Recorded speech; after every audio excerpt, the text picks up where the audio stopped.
Welcome to another Better Place Australia podcast. How well do you know what your super fund can do for you? Christine is the Financial Counselling Team Leader for Better Place Australia and Financial First Aid, and she shares insights into the benefits of some super funds that many people aren't aware of. So Christine, superannuation is a massive word, and I think a lot of people just don't really understand the benefits that their super can bring them.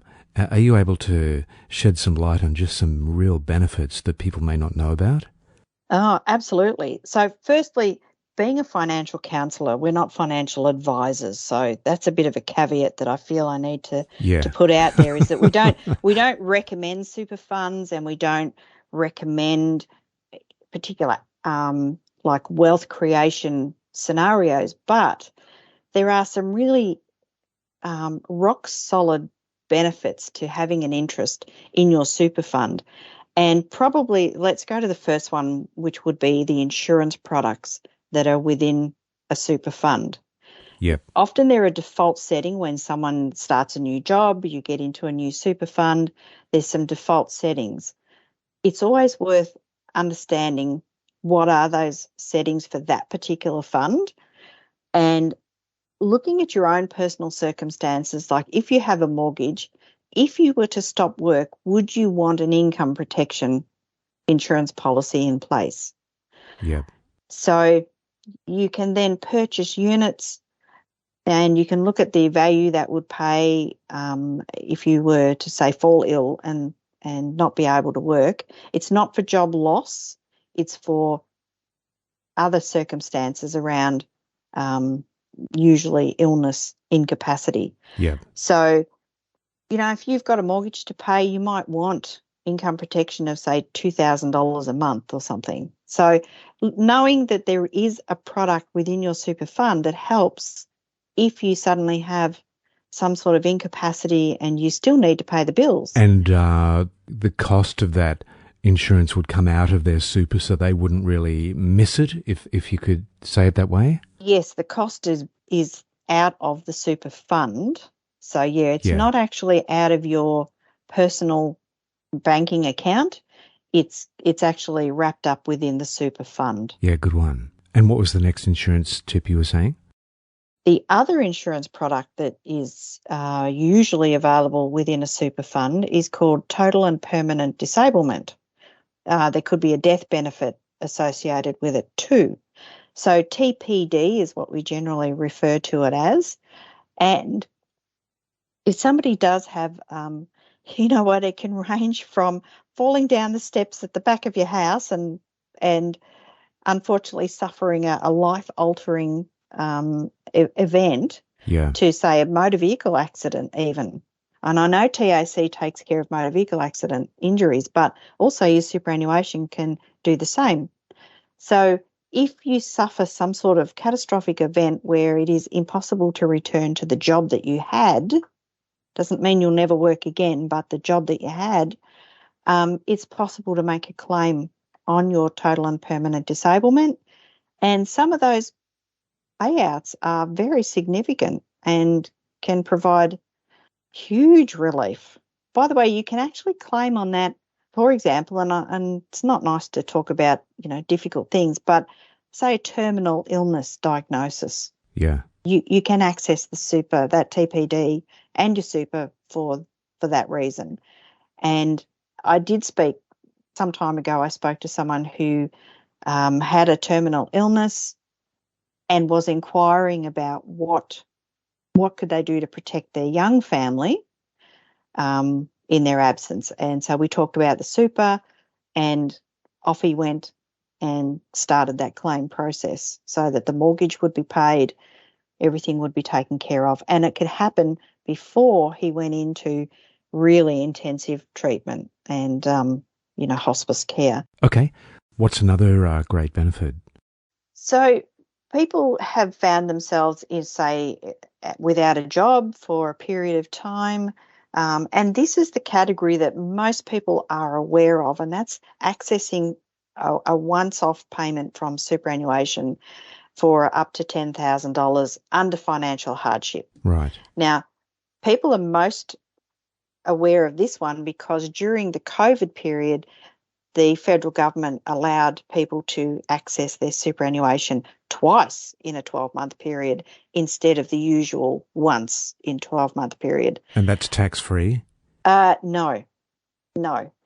When you access early access to super, which is the category it comes under, there is a 22% tax taken as the money comes out. Right. Now, if you're in a low income category, we would encourage someone to lodge a tax return and they would then probably get that tax back. Right. But yes, there is early access is subject to a 22% taxation as the money comes out of the fund. So the criteria for financial hardship access is that you must be on a Centrelink income and it must be for a period of 26 weeks or more. So sometimes people are 3 months in, I understand, struggling for money, but they still haven't met that 26 weeks, which is 6 months of income support payments. Yeah. And again, income support may not be a family tax benefit, but it would be a parenting payment, for example. It wouldn't be a carer allowance, but it would be a carer payment. So we just have to be careful too of what is an income support payment, the definition of that. Gosh, there are so many different avenues and terms and options. I don't know how you can remember them all. And was there another benefit that we can that people may not know about? Yes, I think we could talk about compassionate grounds. So accessing super under compassionate grounds, there are a number of categories in there. So it could be urgent medical treatment, something that is signed off on by a doctor. And I do know people have been getting different surgeries based on medical advice. Urgent dental work, that can be part of a claim. And that can be for the policyholder or the super account holder or their immediate family or dependents. Right. The other thing that you can use under compassionate grounds is, again, for dependents or immediate family member, is if there is a funeral cost. Right. Which some people, they lose a loved one and they don't have the funds to pay for a funeral, but their super is there and they can use that avenue. And what a relief, isn't it, for a family to be able to provide a funeral for their loved one and know that it's covered through their super fund. Is there a limit to how young they are, or it doesn't matter? No, under compassionate grounds, age is not a criteria. Yeah. And so there's more under compassionate grounds. Yep. Mortgage relief. But this comes with a few caveats, though. You can access your super to bring mortgage arrears back up to date, but it must be done carefully and with an understanding that if this is agreed to, if you can work with the bank and they agree that accessing super early and using this money to pay off mortgage arrears is going to resolve the problem, not just kick that can down the road. In other words, you may have had a period of unemployment and then you're all good to go again. You're back at work, everything's trundling along nicely. Yeah. The bank would probably be in a position to agree to provide the documentation needed that goes to the ATO. The ATO then instruct the super fund to release the funds that go straight to the mortgage. Right. So is that a one-off payment or is it divided into smaller payments?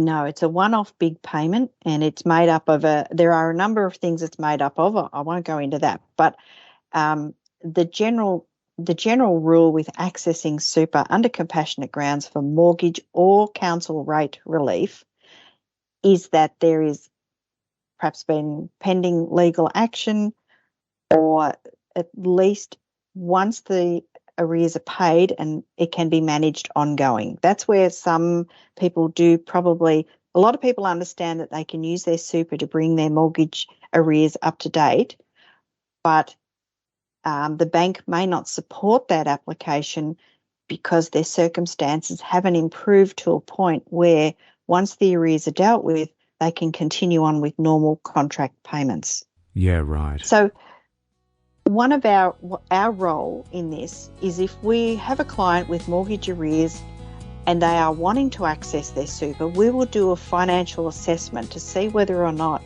this will actually resolve the issue. And then we can put that proposal to the bank, get the bank's support, and then we get the documentation which enables that. We'll redraw that draw out of super to get everything back up and back to normal. Great. That's Christine, Financial Counselling Team Leader for Better Place Australia and Financial First Aid. You can access free financial counselling from Better Place Australia if you live in a funded area in Melbourne or Geelong. Now, there's a long list of suburbs that applies to. So to find out if you live in a funded area, visit the Better Place Australia website or the Financial First Aid website and do a search for funded areas. Financial First Aid is an initiative of Better Place Australia.